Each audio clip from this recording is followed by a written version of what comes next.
Donald Trump makes historic comeback, win second term.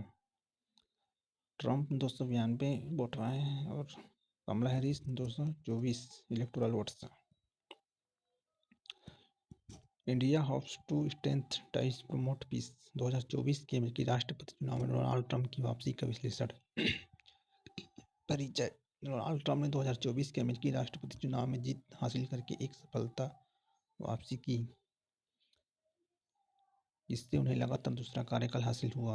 Democratic उम्मीदवार और उपराष्ट्रपति कमला हैरिस को हराकर ट्रंप की जीत ने उन्हें संयुक्त राज्य अमेरिका के 47वें उपराष्ट्रपति के रूप में चिन्हित किया। रिपब्लिकन ने सीनेट पर भी नियंत्रण हासिल कर लिया, जिसके पास 100 में से कम 52 सीटें थी। ट्रंप के अभियान के मुख्य कारक। मुद्रास्फीति और अर्थव्यवस्था पर ध्यान केंद्रित।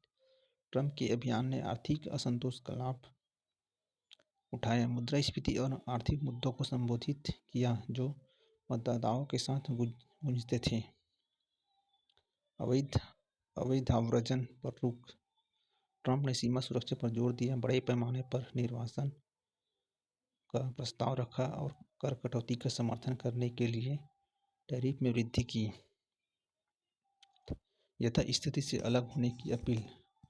ट्रंप के अभियान ने वर्तमान प्रशासन की नीतियों और दिशा में बदलाव की मांग करने वाले मतदाताओं को आकर्षित किया। ट्रंप के अभियान से जुड़े विवाद। महिला विरोधी और नस्लवादी टिप्पणियों, व्यक्तिगत हमलों, कैपिटल दंगों में शामिल होने और कथित गुंडागर्दी के आरोपों के बावजूद ट्रंप ने जीतने के लिए पर्याप्त समर्थन बनाए रखा। उनकी जीत से संकेत मिलता है कि बड़ी संख्या में अमेरिकियों ने ट्रंप से जुड़े विवादों की तुलना में आर्थिक मुद्दों को प्राथमिकता दी। उनकी जीत से संकेत मिलता है कि बड़ी संख्या में अमेरिकियों ने ट्रंप से जुड़े विवादों की तुलना में आर्थिक मुद्दों को प्राथमिकता दी। ट्रंप की जीत के मुख्य कारण। मतदाताओं की चिंताएं। मुद्रास्फीति और अवैध आव्रजन जैसे आर्थिक मुद्दे ट्रंप के प्रति मतदाताओं की पसंद को बढ़ाने में महत्वपूर्ण थे। परिवर्तन की इच्छा। कई मतदाताओं ने ट्रंप को वर्तमान राजनीतिक और आर्थिक स्थिति के साथ अपनी कुंठाओं को दूर करने के साधन के रूप में देखा। हैरिस के अभियान की कमजोरियां। स्पष्ट स्थिति को परिभाषित करने और पिछले प्रशासन से खुद को दूर रखने में हैरिस की कठिनाइयों ने अनिर्णित मतदाताओं के लिए उनकी अपील को बाधित किया हो सकता है।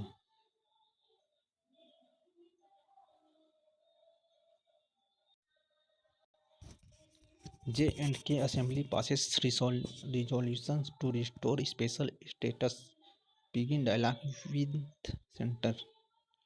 जम्मू और कश्मीर विधानसभा में विशेष दर्जा बहाल करने का प्रस्ताव।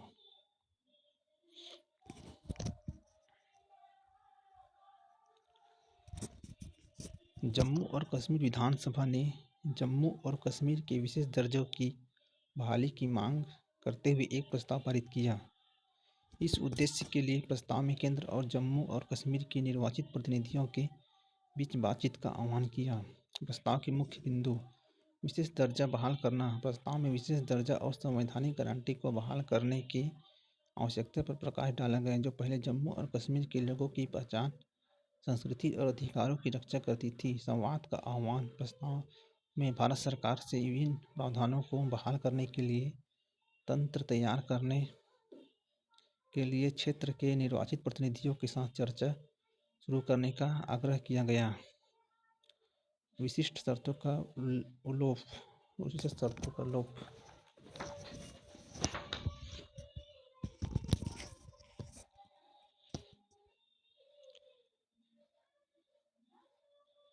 विशिष्ट शर्तों का लोप। उल्लेखनीय रूप से प्रस्तावना में अनुच्छेद 370 या अनुच्छेद 35(1) का सीधे तौर पर उल्लेख नहीं किया गया,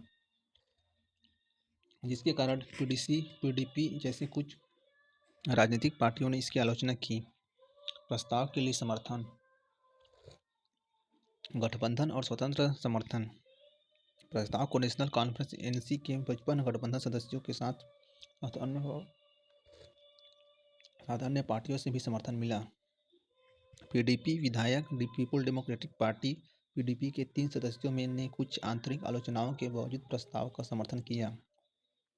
अवामी इत्तेहाद पार्टी विधायक शेख कुर्सी द्वारा समर्थित। स्वतंत्र विधायक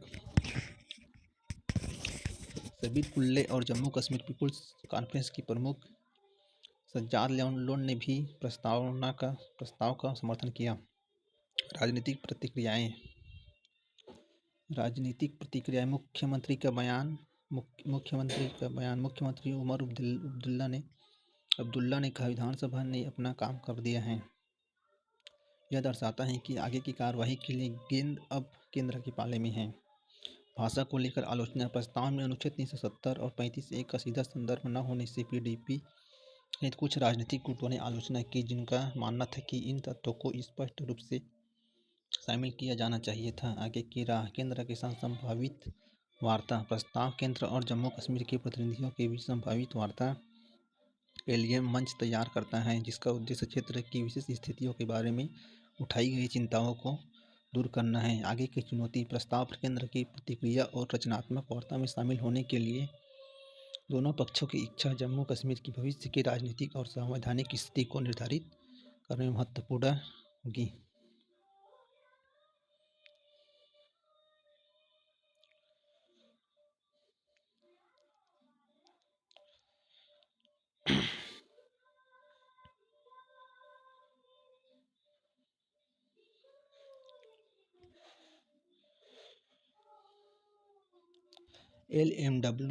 LMV licence holders can drive transport vehicle less than 7,500 kg। Supreme court. हल्के मोटर वाहन LMV ड्राइविंग लाइसेंस और परिवहन वाहनों पर सुप्रीम कोर्ट का फैसला। परिचय। फैसले की मुख्य बातें। बीमा दावों के लिए निहितार्थ। निर्णय के पीछे तर्क। निर्णय के निहितार्थ। आगे की राह। भारत के मुख्य न्यायाधीश DY चंद्रचूड़ की अगुवाई सुप्रीम कोर्ट की संविधान पीठ ने फैसला सुनाया कि हल्के मोटर वाहन LMV लाइसेंस से ड्राइवरों को 7,500 किलोग्राम से अधिक वजन वाले परिवहन वाहन चलाने की अनुमति मिलती है। न्यायमूर्ति ऋषिकेश राय द्वारा लिखित यह फैसला ड्राइविंग लाइसेंस की आवश्यकताओं पर स्पष्टता प्रदान करता है और वाणिज्यिक ड्राइवरों को राहत देता है, जिससे बीमा दावा प्रथाओं पर असर पड़ता है। फैसले की मुख्य बातें। LMV लाइसेंस धारकों के लिए प्राधिकरण। LMV कुल वाहन वजन 7,500 किलोग्राम से कम के लिए लाइसेंस वाले ड्राइवर मोटर वाहन MV अधिनियम की धारा 10(2)E के तहत अतिरिक्त प्राधिकरण की आवश्यकता के बिना परिवहन वाहन चला सकता है। यह निर्णय सुनिश्चित करता है कि निर्दिष्ट भार सीमा के भीतर परिवहन वाहन चलाने वाले वाणिज्यिक चालकों को अलग से परमिट की आवश्यकता नहीं है। बीमा दावा के लिए निहितार्थ। यह निर्णय बीमा कंपनियों द्वारा दुर्घटनाओं दावों को अस्वीकार करने की प्रथा को चुनौती देता है, जो इस तर्क के आधार पर होती है कि चालक परिवहन वाहनों के लिए अनधिकृत थे। यह ड्राइवरों और दावेदारों को स्पष्ट करके राहत प्रदान करता है कि LMV लाइसेंस कुछ परिवहन वाहनों को भी कवर करता है। निर्णय के पीछे तर्क। मुख्य ड्राइविंग कौशल। न्यायमूर्ति राय ने इस बात पर प्रकाश डाला कि ड्राइविंग के लिए सैद्धांतिक ज्ञान और व्यावहारिक कौशल दोनों की आवश्यकता होती है, जो सार्वभौमिक रूप से लागू होते हैं, चाहे वाहन को परिवहन या गैर परिवहन के रूप में वर्गीकृत किया गया हो। बीमा कंपनियों के तर्क को खारिज करना।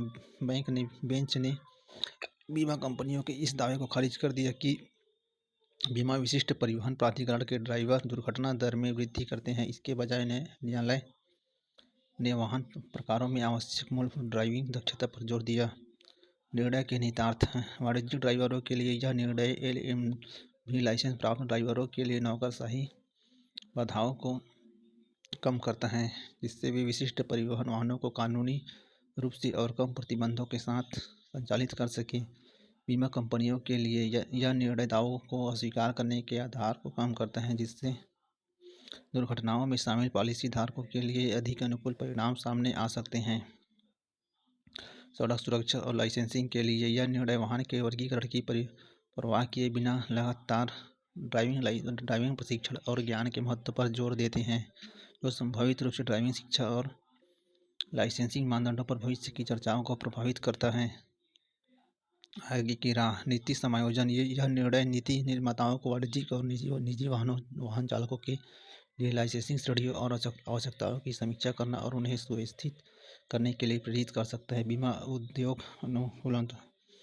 बीमा कंपनियों को इस स्पष्टीकरण के आलोचना में अपनी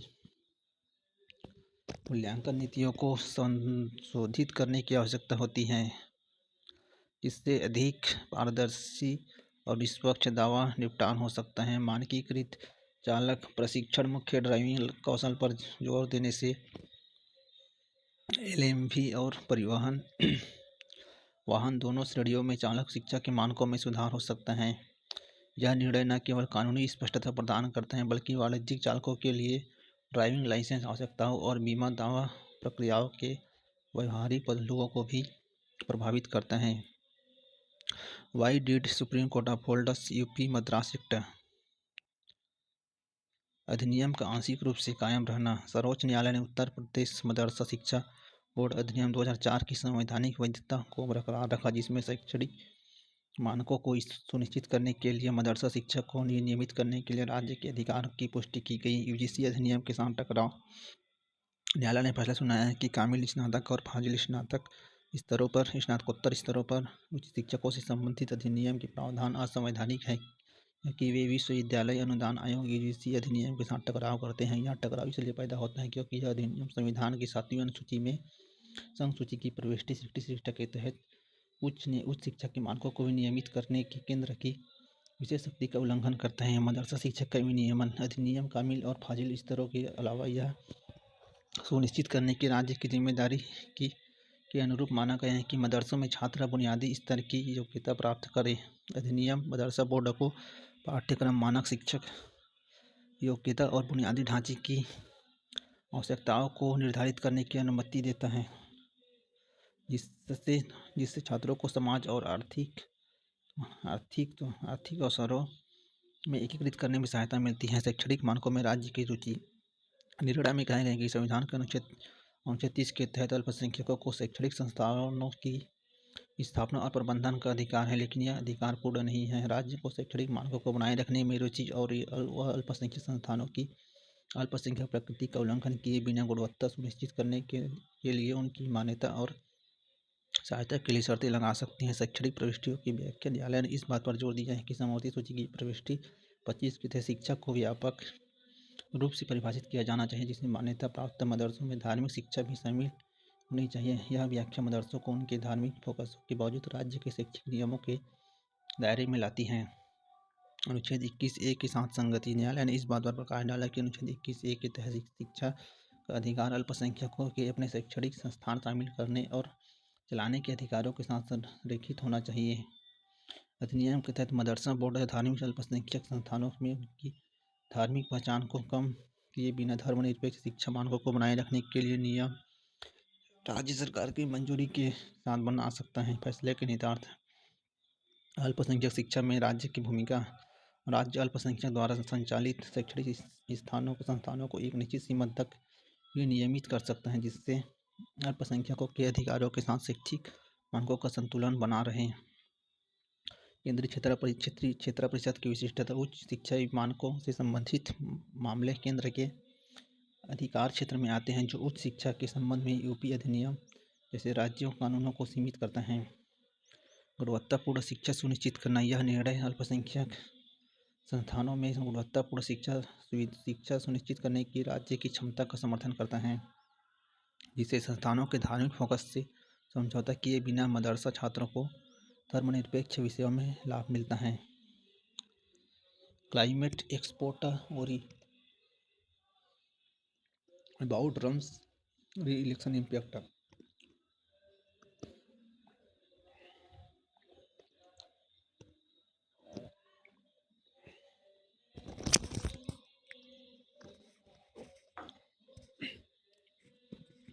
Climate expert worry about Trump's re-election impact. Baku में आगामी COP29 के बीच वैश्विक जलवायु प्रयासों पर डोनाल्ड ट्रंप के चुनाव का प्रभाव। परिचय। अजरबैजान के बाकू में जलवायु परिवर्तन पर पार्टियों का 29वां सम्मेलन COP29 शुरू होने के साथ जलवायु विशेषज्ञ वैश्विक जलवायु प्रयासों पर USA में डोनाल्ड ट्रंप की हालिया चुनावी जीत के प्रभाव को लेकर चिंतित हैं। 2017 में पेरिस जलवायु समझौते से ट्रंप का पिछला पीछे हटना और जीवाश्म ईंधन पर उनका रुख जलवायु परिवर्तन के लिए भविष्य की US प्रतिबद्धता के बारे में सवाल उठाता है। मुख्य चिंताएं और संभावित प्रभाव। पेरिस समझौते के लिए US प्रतिबद्धता। 2017 में ट्रंप ने पेरिस समझौते से बाहर निकलते हुए इसे एक बुरा सौदा माना जिसने पर्याप्त लाभ के बिना US पर वित्तीय बोझ डाला। अमेरिका 2021 में राष्ट्रपति बाइडेन के तहत समझौते में फिर से शामिल हो गए, लेकिन ट्रंप की वापसी भविष्य में जलवायु समझौते में अमेरिका की भागीदारी के बारे में चिंताएं पैदा कर सकती हैं। फ्रैंकिंग और जीवाश्म ईंधन। वकालत ट्रंप के अभियान में फ्रैंकिंग के लिए मजबूत समर्थन और जलवायु परिवर्तन पर वैज्ञानिक सहमति को खारिज करने की प्रवृत्ति शामिल थी। यह रुख अमेरिकी घरेलू नीतियों को प्रभावित कर सकते हैं, जीवाश्म ईंधन को बढ़ावा दे सकता है और संभावित रूप से उत्सर्जन में कमी के प्रयासों को उलट सकता है। संरक्षणवादी व्यापार नीतियाँ। ट्रंप की संरक्षणवादी नीतियाँ जलवायु से संबंधित मुद्दों पर सहयोग में बाधा डाल सकती हैं, जैसे कि वैश्विक जलवायु प्रगति के लिए महत्वपूर्ण वित्त पोषण और व्यापार समझौते। संभावित जलवायु कार्यवाही पर विशेषज्ञों की राय। तकनीकी नवाचार की उम्मीद। TERI के मंजीर पुरी सतर्कतापूर्वक आशावादी बने हुए हैं। उनका सुझाव है कि नवाचार में उनकी रुचि को देखते हुए ट्रंप अभी भी जलवायु अनुकूल प्रौद्योगिकी का समर्थन कर सकते हैं। जलवायु नीति प्रतिबद्धता पर संदेह। क्लाइमेट ट्रेड्स की आरती खोसला ने ट्रंप के पिछले निर्णयों पर चिंता व्यक्त की। उन्होंने कहा कि उनके पिछले कार्यकाल के बाद से जलवायु प्रभाव अधिक गंभीर हो गए हैं, जिससे जलवायु नेतृत्व में एक मजबूत अमेरिकी भूमिका की आवश्यकता बढ़ गई है। बाकू में COP29 के लिए मुख्य एजेंडा। COP29 के लिए मुख्य एजेंडा। नए वित्तीय लक्ष्य। COP29 में अभी प्राथमिक फोकस एक नया सामूहिक परिमाणिक लक्ष्य निर्धारित करना होगा, जिससे वार्षिक जलवायु वित्त प्रतिबद्धता विकसित देशों से विकासशील देशों तक बढ़ जाएगी। वर्तमान में प्रति वर्ष $100 बिलियन के लक्ष्य को 2025 तक बढ़ाया जा सकता है, संभवतः ट्रंप के प्रशासन के दौरान, जिससे US की बढ़ी हुई योगदान को पूरा करने की इच्छा पर चिंता बढ़ रही है। हरित प्रौद्योगिकी में व्यापार। ऊर्जा, पर्यावरण और जल परिषद की अरोड़ा घोष भारत के लिए हरित प्रौद्योगिकी व्यापार से लाभ उठाने का अवसर देखती हैं। यह देखते हुए कि भारत के सौर मॉड्यूल निर्यात का 90% US को जाता है, उम्मीद है कि भारत और US जलवायु नीतियों में संभावित बदलाव के बावजूद ऊर्जा क्रमण पर सहयोग जारी रख सकते हैं। आगे का रास्ता। भारत द्वारा रणनीतिक अनुकूल।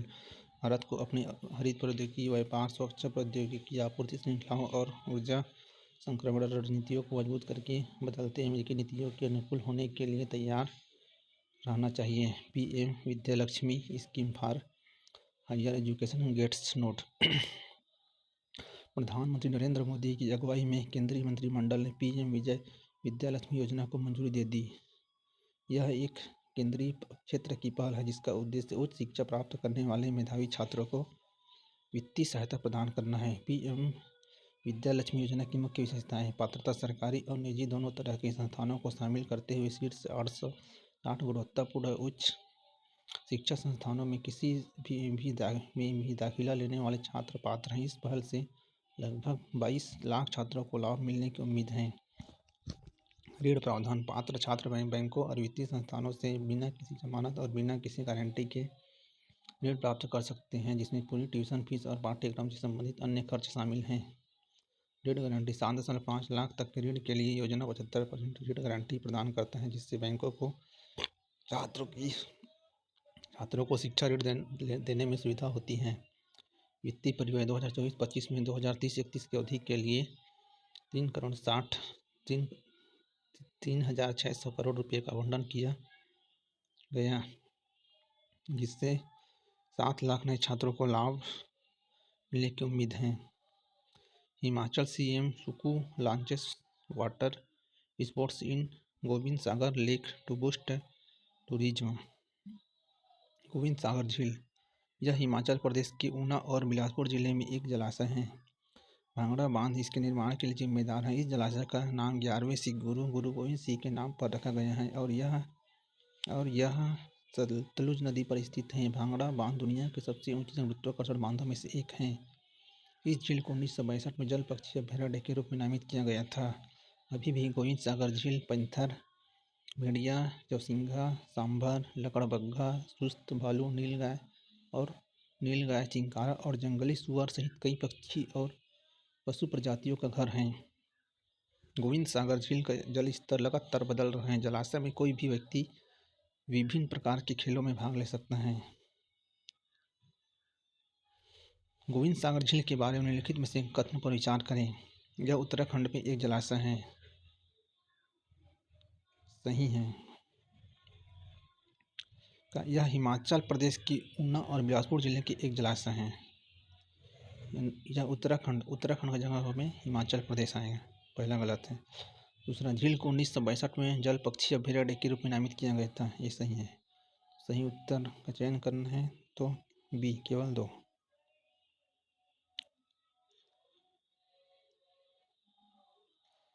Three runaway Yanadi tribe children trust restored to family.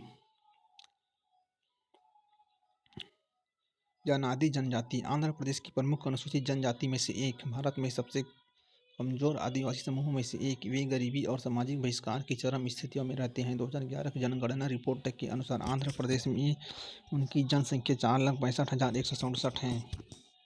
Yanadi जनजाति यानादी एक महत्वपूर्ण आबादी नेल्लोर के मैदानी इलाकों में रहती है, जो आंध्र प्रदेश के पूर्वी तटीय राज्यों का एक जिला है। उनकी मातृभाषा तेलुगु है। ऐतिहासिक रूप से यानाडी शिकार, संग्रहण और कृषि जैसे व्यवसायों से जुड़े रहते हैं, जो जीविका के लिए भूमि और उनके संसाधनों को अपने गहन ज्ञान पर निर्भर करते हैं। उनके पास समृद्ध पारंपरिक स्वास्थ्य ज्ञान है, जिसमें रोजमर्रा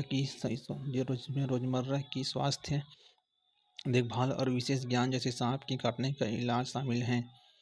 यानाडी के पास वन वनस्पतियों से जुड़े कई धार्मिक मान्यता और त्यौहार हैं। धिमसा नृत्य यह त्यौहार और विशेष अवसरों के दौरान यानाडी जनजातियों द्वारा किया जाने वाला नृत्य है। The deprived lot problems facing Yanadi जनजाति: poverty, malnutrition, unemployment, illiteracy, place where they are largely present, over Gudur, Sulurpeta. On the rise, 8 lakh Yanadi tribes are living in Andhra Pradesh. Population 50,000 Yanadi tribes. Every district has populated of more than other tribals. Chenchu, Koyas, Konda, यरीकुलम। यानाडी जनजाति के निम्नलिखित कथनों पर विचार करें। सत्य कथन बताना है। तो आंध्र प्रदेश की प्रमुख अनुसूचित जनजातियों में से एक है। सही है। उनके पास समृद्ध पारंपरिक स्वास्थ्य ज्ञान है, जिससे रोजमर्रा की स्वास्थ्य देखभाल और विशेष ज्ञान जैसे सांप के काटने का इलाज शामिल है। ये भी सही है। धिमसा नृत्य यानाडी जनजातियों द्वारा त्योहारों और विशेष अवसरों के दौरान किया जाने वाला नृत्य है। ये भी सही है। उपरोक्त तीनों कथन सही है। सही उत्तर है सी, तीनों कथन। यूएई की Abu Dhabi national oil company पहली बार ऊर्जा उद्योग में अत्यधिक स्वायत्त एजेंसी आर्टिफिशियल इंटेलिजेंस लागू करने जा रही है। यह सिस्टम को स्वायत्त रूप से संचालित करने और उपयोगकर्ताओं की ओर से कार्य करने की अनुमति देता है। यह क्रिया उन्मुख और सामग्री निर्माण से परे स्वतंत्र निर्णय लेने में सक्षम है। एप्लीकेशन: व्यवसाय संचालन, स्वास्थ्य सेवा, साइबर सुरक्षा आदि। पीएम विश्वकर्मा पीएम विश्वकर्मा योजना के तहत 2 मिलियन आवेदन सफलतापूर्वक पंजीकृत किए गए। पीएम विश्वकर्मा योजना सूक्ष्म लघु और मध्यम उद्योग मंत्रालय केंद्रीय क्षेत्र की योजना। उद्देश्य ग्रामीण और शहरी दोनों क्षेत्रों में पारंपरिक कारीगरों और शिल्पकारों को समग्र सहायता। उद्देश्य कारीगर और शिल्पकारों को विश्वकर्मा के रूप में मान्यता प्रदान करना, उन्हें आवश्यक कौशल उन्नयन प्रदान करना। महत्वपूर्ण संक्षिप्त समसामयिकी। हाल ही में अंतर्राष्ट्रीय स्वच्छता गंगा मिशन (NMCG) द्वारा आयोजित गंगा उत्सव 2024 में रिवर सिटी अलायंस के तहत कई नदी शहरों को भागीदारी देखी गई। रिवर सिटीज अलायंस यह एक ऐसा संगठन है जिसमें देश भर के 145 नदी शहर शामिल हैं और यह भारत के सभी नदी शहरों के लिए खुले हैं। उद्देश्य नदी संवेदनशील शहरी नियोजन के माध्यम से स्वस्थ शहरी नदी को बढ़ावा देना है, सुरक्षित शहरों में योगदान देना और समावेशी टिकाऊ शहरी विकास को बढ़ाता है। शहर के सतत प्रबंधन के लिए सदस्य शहरों को एक मंच प्रदान करता है। थाडोउ कन्वेंशन में मणिपुर में थाडो जनजाति की विशिष्ट संस्कृति की रक्षा के लिए 10 सूत्रीय घोषणा जारी। थाडो जनजाति मणिपुर में इम्फाल घाटी की स्वदेशी गैर नागा जनजाति अनुसूचित जनजाति है। भाषा थाडो भाषा चीन तिब्बती भाषाओं में तिब्बती बर्मन परिवार से संबंधित है। थाडोउ का मानना है कि भगवान पाथेन ने सब कुछ लोक धर्म बनाया है।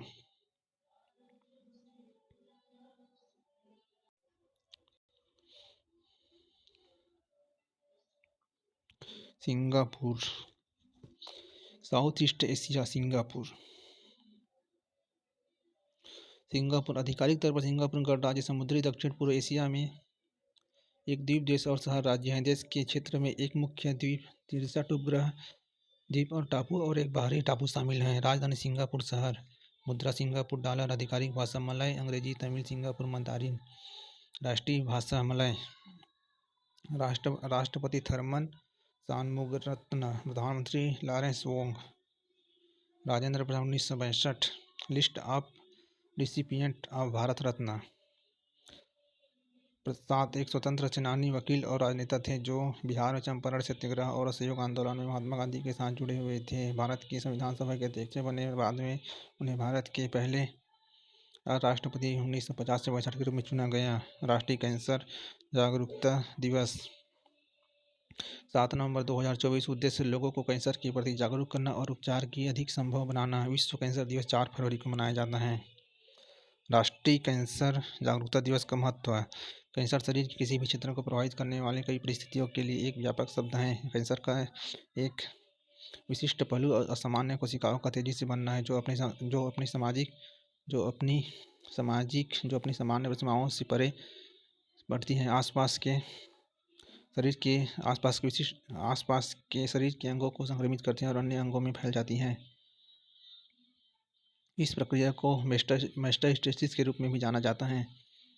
कैंसर वैश्विक स्तर पर मृत्यु का एक प्रमुख कारण है, जिसके कारण 2020 में 1 करोड़ से अधिक मौतें हुई। नए मामले के बाद सबसे लगातार कारण थे स्तन कैंसर 22.6 लाख, फेफड़े का कैंसर 22.1 लाख, कोलन और मलाशय cancer 19.3 lakh, prostate cancer 14.1 lakh, त्वचा कैंसर 12 लाख, पेट का कैंसर 10.9 लाख। 2020 में फेफड़े से होने वाली मृत्यु के सबसे लगातार कारण थे फेफड़े का कैंसर 18 लाख, कोलन और मलाशय, लीवर कैंसर इतना, पेट का कैंसर, स्तन कैंसर।